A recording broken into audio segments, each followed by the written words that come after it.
بسم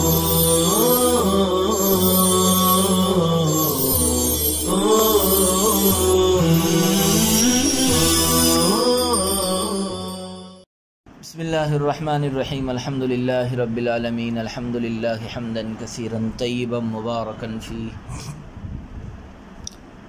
وصلی اللہ وسلم علی نبینا محمد وعلی آلہ واصحابہ وبارک وسلم تسلیما کثیرا کثیرا وفی ارض الصبی والمرأة التغلبیین ما فی ارض الرجل یعنی العشر المضاعف فی العشریہ والخراج الواحد فی الخراجیہ لأن الصلح قد جرى على تضعيف الصدقة دون المؤنة المحضة ثم على الصبي والمرأة إذا كان من المسلمين العشر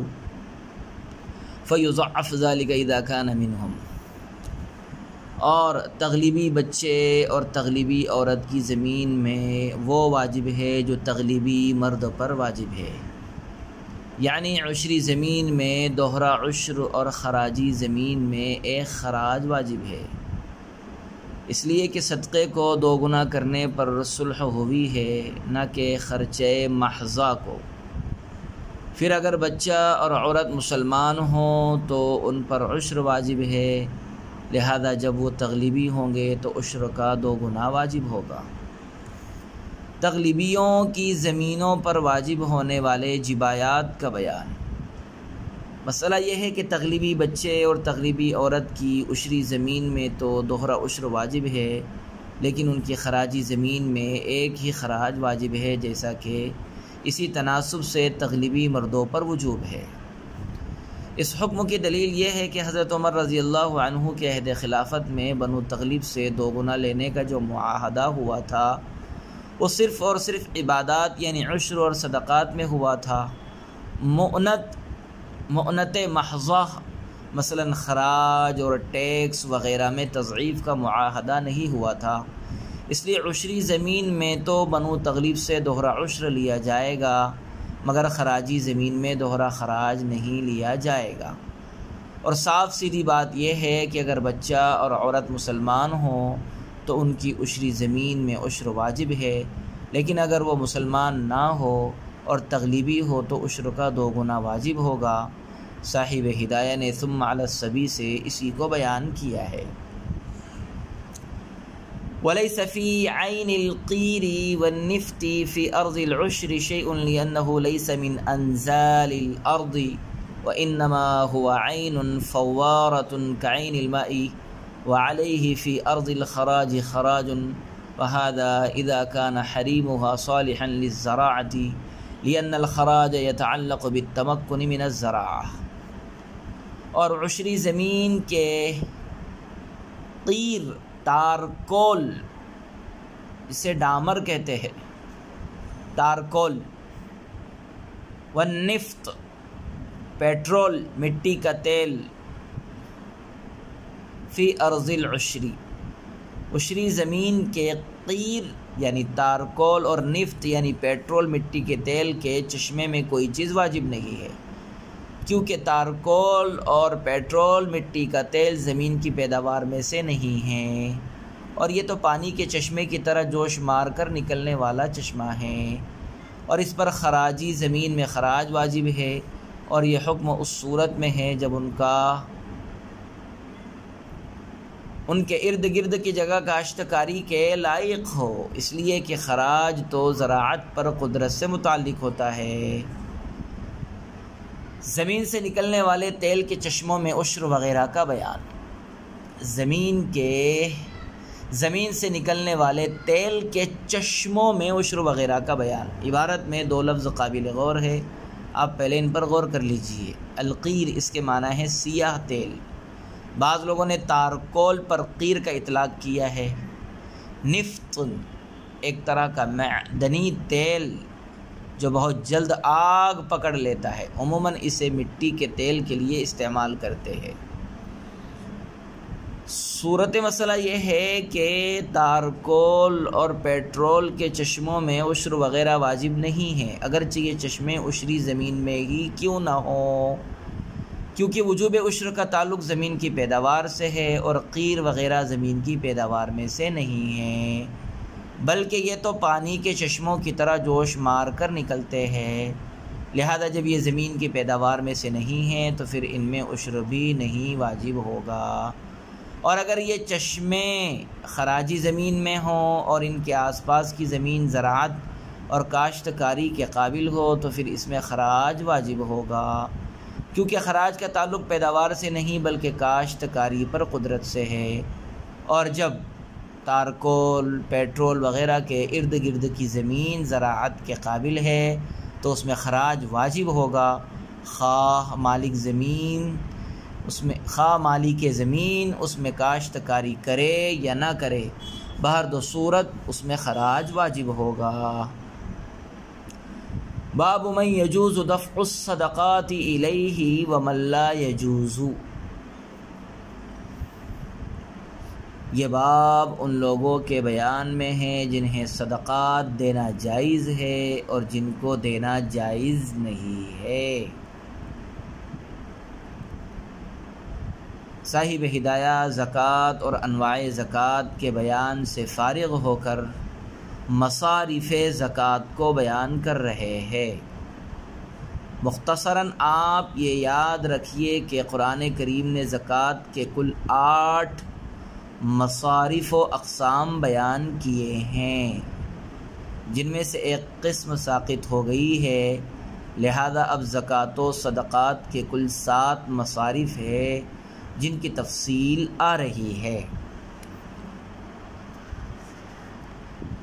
قال الاصل فيه قوله تعالى انما الصدقات للفقراء والمساكين والعاملين عليها والمؤلفة قلوبهم وفي الرقاب والغارمين وفي سبيل الله وابن السبيل فريضة من الله، فهذه 8 أصناف وقد سقطت منها المؤلفة قلوبهم، لأن الله تعالى أعز الإسلام وأغنى عنهم وعلى ذلك انعقد الإجماع۔ فرماتے ہیں کہ اس سلسلے میں اللہ تعالیٰ کا ارشاد گرامی انما الصدقات للفقراء اصل ہے، چنانچہ یہ 8 اقسام ہیں جن میں سے مؤلفۃ القلوب ساقط ہو گئے ہیں۔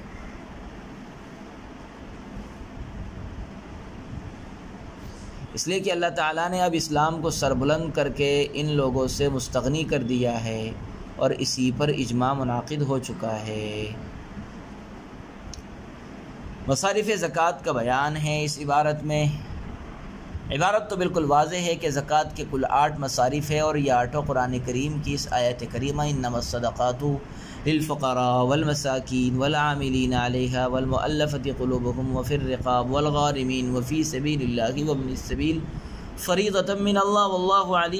واللہ علیم حکیم۔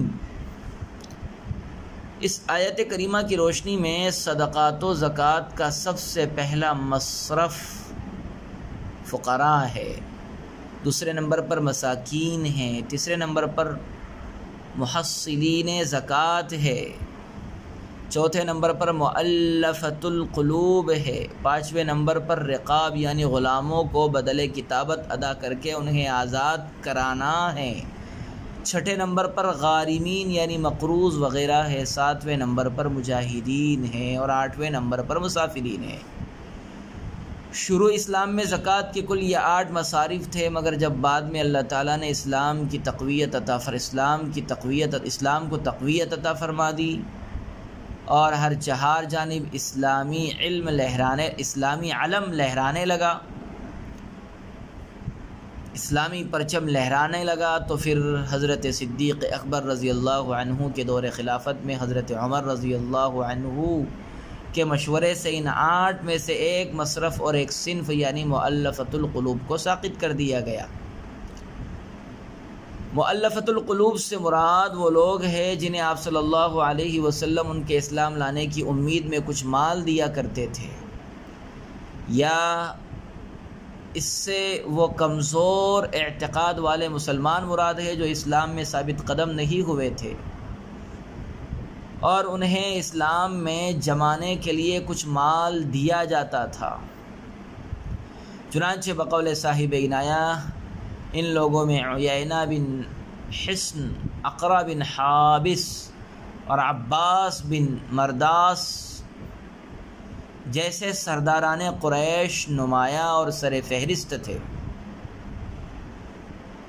چونکہ انہیں اللہ تعالیٰ کے نبی دیا کرتے تھے، اس لیے صدیق اکبر کے زمانے خلافت میں ایک مرتبہ اول الذکر دونوں لوگ اپنی زمین کی معافی کے لیے آئے کہ اس میں سے عشر اور خراج وغیرہ معاف کرا دیا جائے، کیونکہ ہم تو مؤلفۃ القلوب ہے۔ اس پر حضرت صدیق نے فرمان لکھ دیا۔ یہ لوگ اسے لے کر حضرت عمر کے پاس شہادت کے لیے آئے۔ حضرت عمر نے اسے ریزہ ریزہ کر دیا اور فرمایا کہ کان کھول کر سن لو، تمہارے ساتھ جو رعایت کی جاتی تھی وہ اسلام کے حوالے سے تھی، مگر اب اس رعایت کا ناجائز فائدہ اٹھانے کی کوشش مت کرو، اور شرافت کے ساتھ اسلام میں رہنا ہے تو رہو، ورنہ میری تلوار تمہارا فیصلہ کر دے گی،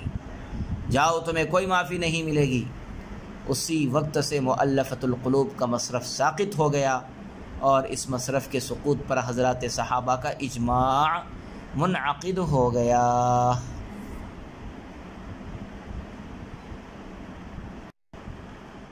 الفقیر من له ادنى شيء والمسکین من لا شيء له۔ الفقیر من له ادنى شيء والمسکین من لا شيء له،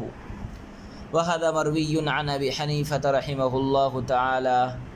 وقد قیل على العکس ولكل وجه ثم هو صنفان او صنف واحد سنذکرہ فی کتاب الوصایا انشاء اللہ تعالی۔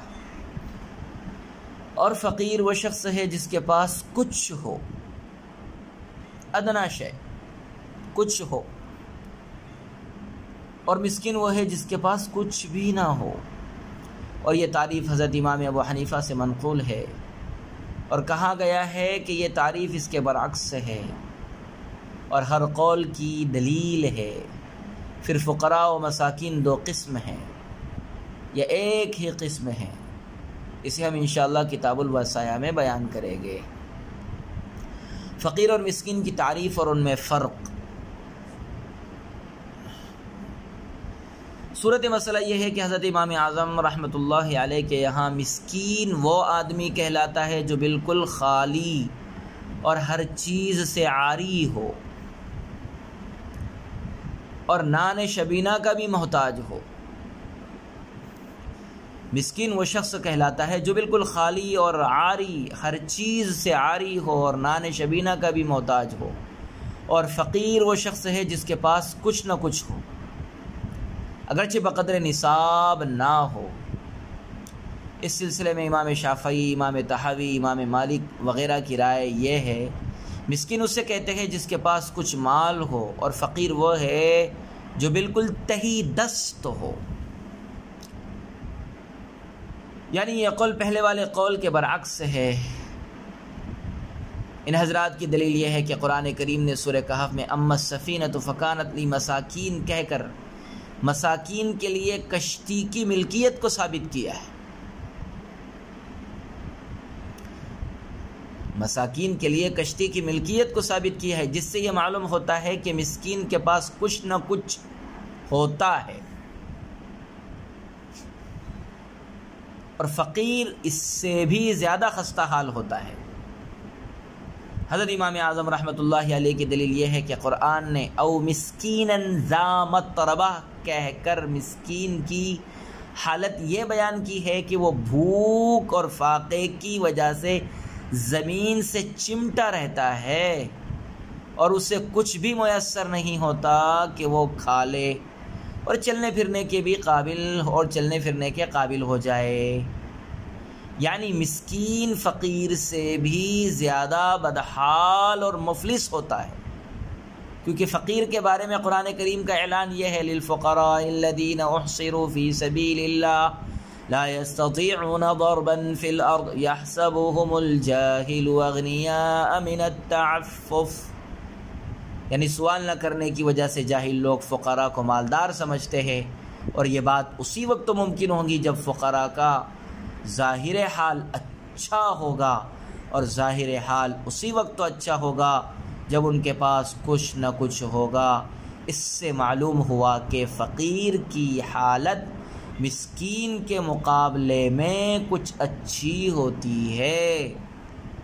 اس لیے امام اعظم رحمۃ اللہ علیہ کے یہاں مسکین وہ آدمی کہلاتا ہے جو بالکل خالی اور ہر چیز سے عاری ہو اور نان شبینہ کا بھی محتاج ہو، اور فقیر وہ شخص ہے جس کے پاس کچھ نہ کچھ ہو اگرچہ بقدر نصاب نہ ہو۔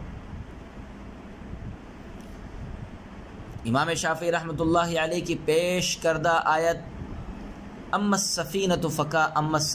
فکانت لمساکین کا جواب یہ ہے کہ مساکین اس کشتی کے مالک نہیں تھے، بلکہ وہ اس میں نوکر اور مزدور تھے، اور اسے معیوب کرنے سے حضرت خضر کا مقصد یہ تھا تاکہ ان بیچاروں کا روزگار نہ ختم ہو جائے، یا ان لوگوں نے عاریتاً وہ کشتی لی تھی اور اسی سے مزدوری کر کے اپنا پیٹ بھرتے تھے، جیسے آج کل شہروں میں مزدور پیشہ لوگ کرائے پر سائیکل رکشہ چلاتے ہیں، اور رکشے کو ان کی طرف اس انداز میں منسوب کیا جاتا ہے کہ گویا وہی اس کے مالک ہے۔ ثم ہوا صنفان، فرماتے ہیں کہ فقراء و مساکین دو الگ الگ صنف ہے یا ایک ہی ہے، اسے ہم پوری تفصیل کے ساتھ انشاءاللہ کتاب الوصایا میں بیان کریں گے، اس لیے کچھ دیر انتظار فرمائیے۔ وصلی اللہ علی النبی الکریم وعلی آلہ واصحابہ اجمعین وسلم تسلیما کثیرا کثیرا۔